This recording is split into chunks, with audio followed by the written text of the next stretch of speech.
guys, Andrea Mills here. Today we are going to talk about how to use sewing patterns. So we've already seen how to use a sewing machine.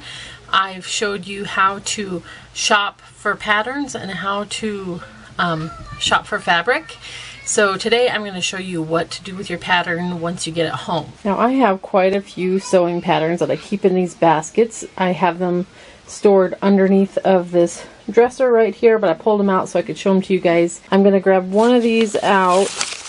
I'll grab this one.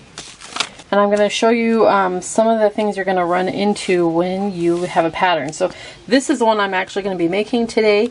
And this envelope has a pattern for this, just a single dress. This pattern has pieces to make a couple of different things. So that's why there's a little bit of difference between the two. So I'm going to talk about both of them. Now, if possible, you have to try to ignore the fabric that they are displaying because that's irrelevant to what you're going to make. It's the style that you're really trying to pay attention to. So in this one, it has 4 different things that you can make with this pattern that's included in this envelope. So A is going to make this dress that's got the little gathered top and a pocket. B is to make it like a little jumper thing instead of a dress, and then the pocket here is in the middle. C is a shirt rather than dress, and D is to make a little pair of shorts, and apparently I got some crud on my envelope.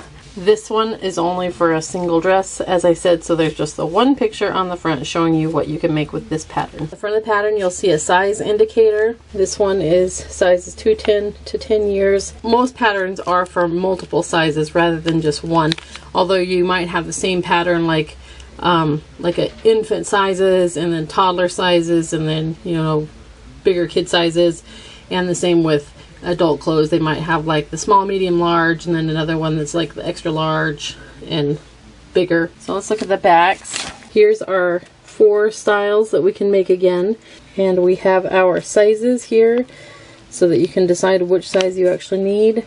So let's pretend that I want to make the jumper for an 18-month-old. That's style B. I come here to the back and it'll tell me, you know, there's my style B. And to make a large, I'm going to need, for style B, 3/4 of a yard of fabric. So we got style B, for the size I want, is 3/4 of a yard. It's also going to tell me somewhere what extra stuff I'm going to need.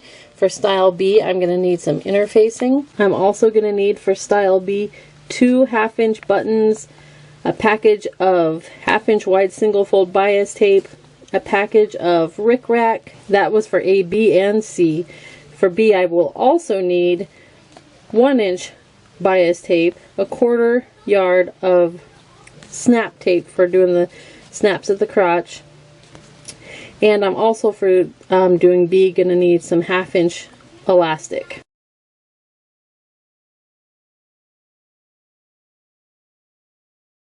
Now for this other dress, it's going to be giving me the same information. There's just going to be less of it because there's not as many choices. If I want to make it in a 4T, then I'm going to need, oh, this is interesting, this one's more complicated actually, because they have all the different parts of the, for all the different parts of the dress, how much fabric I need for each one. So I'd have to add all those up to find out my total. I don't intend to put these bottom ruffles on, so I am not going to be doing, I won't need as much fabric for mine, but it looks like for a 4T I'd need 1/2 and 3/4, so that's 1 1/4 plus, what is that, 12/8, so another 1 1/2, so 2 3/4 of a yard to do a 4T dress. It'll also tell me down here what notions I need. I'm of course going to need thread. I'm going to need some 1/4-inch elastic and some 1/2-inch bias tape. For both, they give you some ideas of what kind of fabrics work well with this pattern. That's there, and this is the fabric suggestions there. Depending on what brand of a pattern it is, they're going to be a little bit different, but if you just look carefully, every pattern is going to have the size on there. It's going to tell you how much fabric you need for the style that you want to make. It's going to suggest fabrics. It's going to tell you the extra things that you need to buy ahead of time. So when you're shopping, you'll just take your time and make sure you look over all of those things. If you aren't sure what something is, or you need some help, just ask the person at the fabric cutting counter. They are always very, very helpful and will point you in the right direction. The pattern's going to come with two different things. It's going to have the pattern itself and then directions. Okay, so when it's all opened up, we have a big piece of tissue paper. Usually there's more than one if you have a pattern that has lots of different styles in one pattern, but this one only has the one style, so there's only one sheet of tissue paper. It's kind of hard to see, but we'll see here that it's just printed right on there, and when we're ready, we're going to cut these out. Now here this says this is piece B, and it's the bodice front, but then we have another piece over here that also is the bodice front. But we can see that this is for the size 5 to 10, and this is for the size 2 to 4. So you won't necessarily need to cut out all of the pieces. And you'll also see that there's different markings for the different sizes on the pieces. So on our directions, it makes a little more sense because it's easier to see. But we'll see there's piece A, B, C, D, and E, and then it tells exactly what those pieces are. And if I'm making a 4T dress, I know that I'm not going to need piece A because that's for the 5 to 10, but I am going to need to cut out all the rest of these in the size that I want. Now on this pattern, the pattern directions for the other pattern that has lots of different styles in it, if I'm going to make style B, I'm going to come over here and there's this little chart that's going to tell me for style B I need number 2, I need number 4, number 5, number 7, 8, 9, and then that's it. And then it gives me a little reference chart for what those pieces are going to look like. So then I would go to my pattern, I would find those pieces in the size that I need, and I would cut them out. In my case, I want to use the same pattern for 3 different sizes. So I'm just going to cut out the largest size, and then when I cut my fabric, I will just follow the cutting marks for the smaller size rather than cut my pattern at the small size. That way I can use it for all of them.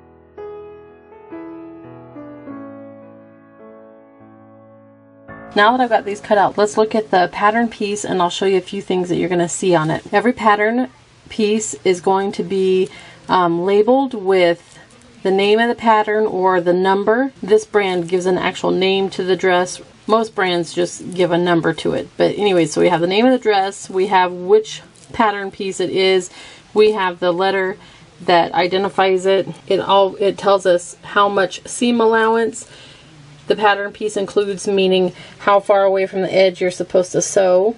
Oh, this must be the style number right here. The company that made the pattern is always stamped on it. We have our size markings, and then a couple of things that are important to note is every pattern piece is going to have an arrow like this to show you which direction to lay it on the fabric when you cut it. Most of the time you need to lay them straight, going with the grain of the fabric, but sometimes the arrow will be at an angle, meaning when you put the pattern piece on the fabric to cut it out, it's actually going to go like diagonal. A lot of times for certain ruffles or skirts, you need it to be cut on the bias, I believe it's called, so that it hangs right. Most of the time that's going to be straight. So this arrow will always be printed on your piece, so you can make sure to pin your piece on the right direction. One other thing is you might see this says cut 1 on the fold.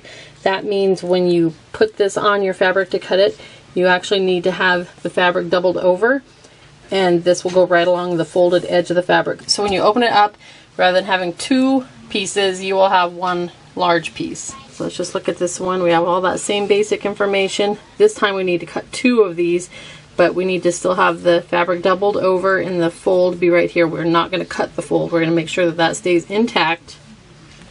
This also has the 1/2 inch seam allowance, and there's our grain line marking right there. Once again, we have all of that basic information. There's our grain line. This one also needs to be cut on the fold. The fold's going to be right here, and we're going to make sure not to cut that side. We're going to get that right up to the edge and then just cut around all these other sides. And then our last piece here, we need to cut 2. So it tells us we need 2, but this one does not need to be cut on the fold. So when we cut it out, we're going to cut all the way around all 4 sides. But if we keep our fabric doubled over, we can cut both at the same time. We just won't be doing it on the fold. This particular pattern doesn't give a pattern piece for doing the skirt part or the bottom ruffles. It just tells you how to measure and just cut a rectangle shaped piece of fabric basically. So which is nice. It's a lot easier just to cut out a rectangle than it is to deal with a great big pattern piece and pin it on. So I'm kind of liking that this pattern works this way. Next on our directions, it's got the cutting instructions, and it'll show you a little chart to see how you can lay out your fabric or your pattern pieces on your fabric. You don't have to do it exactly like it says. As long as you make sure that you're following the grain line and cutting things on the fold, you can arrange them however you want. Because a lot of times, most of the time, if you arrange it your own way, you're going to get away with using less fabric than what the picture shows. But it is helpful to have them lay it out here, and you can kind of see what you're supposed to be doing. Also, it's showing this is the light gray is the wrong side of the fabric, and the black is the right side. So we'll see how they have it laid out. Their fabric, the pretty side is folded in. I'm going to get a piece of fabric just so I can show you what this is demonstrating. Now this is not the fabric I'm using, but I can use it for demonstration purposes. So this is what we call the selvage edge, and that's the edge of the fabric that is not going to be used. And then this side is where it was folded in half. We can see there's an obvious right side and then a wrong side to this fabric. So I'm going to fold this like they show here in the picture.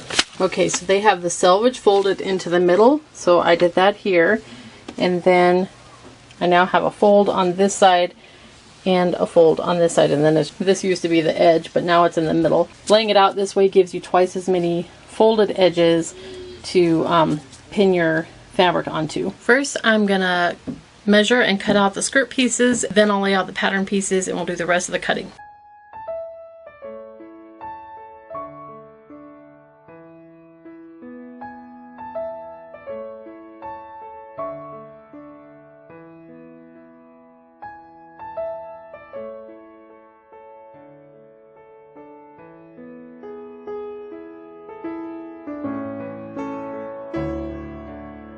Now I'm going to use my first piece as the pattern for my second piece.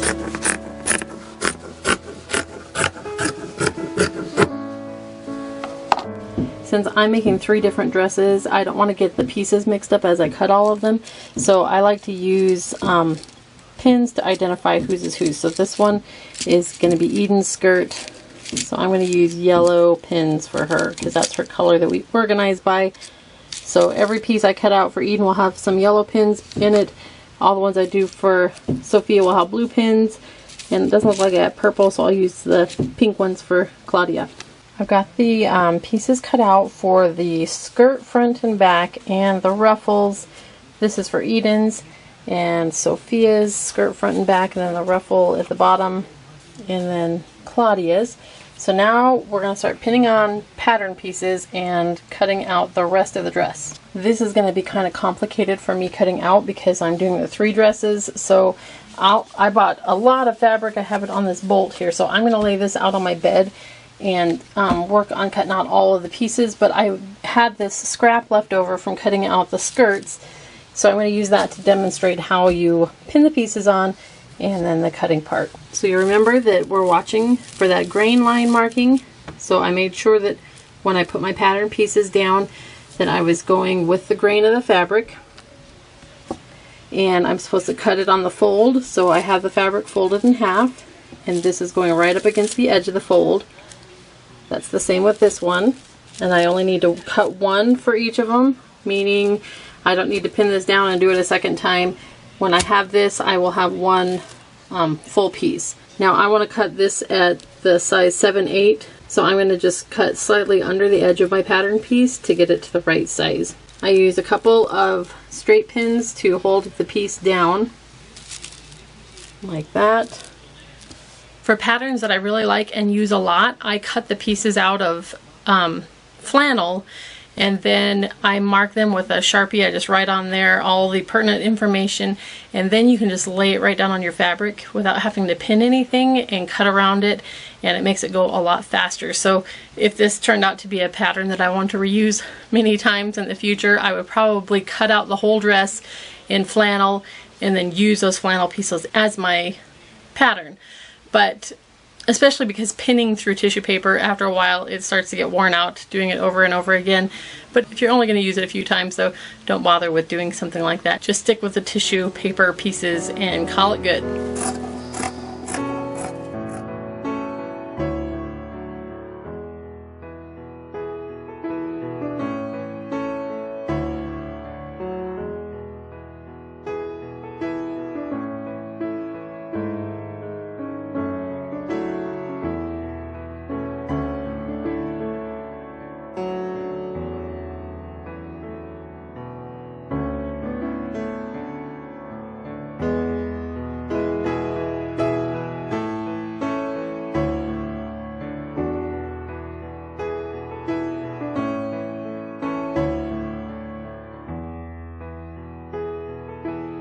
Okay, so I don't know if you can see that, but you can, my fabric is now cut out at the 7/8 size, and then I'll take the pins off here and you can see.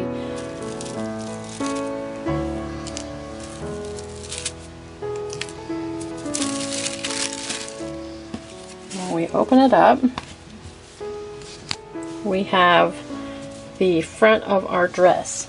I'll remind you what it was going to look like. It's going to be a little V-neck dress. So this will be the bottom of the V-neck, and then we'll have ruffles that come up here, and then this is where the arm hole will be, and this will be under the edge of her arm. Okay, so now I've got the bodice back cut out, and I think when it's done it's going to be folded in half like that and then sewn to the front, and that'll make like a little halter top. So I'm going to go ahead and finish cutting out all of the rest of my pieces, and then we will start sewing. I found that I had another some more scraps left over from cutting out the skirts that will continue to fit several of my pieces here. So I really like to try to use up all my scraps and cut out the small pieces that I can out of them so that I use less fabric, because you can always get away if you're, you know, don't follow the exact picture, but be a little bit more flexible with how you cut out your pieces. You can always get away with getting more or less fabric than what the pattern calls for, which saves money, of course. So there are 3 dresses cut out. This is a size 7/8. This one is going to be a size 4, and this one is going to be a size 2. Now I'm not going to show you step by step how to make this particular dress because it may or may not be applicable to whatever you're going to make, but I am going to show you that all of your instructions are numbered in the corners so that you don't get confused about which one you're looking at. So they all have their numbers, and you can see there's a lot of directions. But just like everything else in life, you do not have to understand step 34 to get started. When you get to step 34, it's going to make sense to you. So you just start with step number 1 and do what it says, and then go on to step number 2, and it always looks more complicated than it really is. It always takes so many words to explain that it does look complicated, but they usually have either, this has got real pictures, a lot of times it's drawings to show you what you're supposed to do. If you come to a word that you don't know or a term, just Google it or look it up on YouTube, and I guarantee somebody will be able to explain it to you and you will move on. So don't expect the first time you do something, make a dress or something like that, to get it done in like an afternoon. The first time is going to take you a few days probably to get through the whole thing, but once you start to understand how it works and what different terms mean, then all of a sudden you're going to find out that you can just sail right on through. So I'm going to go ahead and start sewing. Since I am sewing kind of assembly line style, I just want to show that I'm still marking every piece with the color so that I don't get confused about which piece goes with which dress.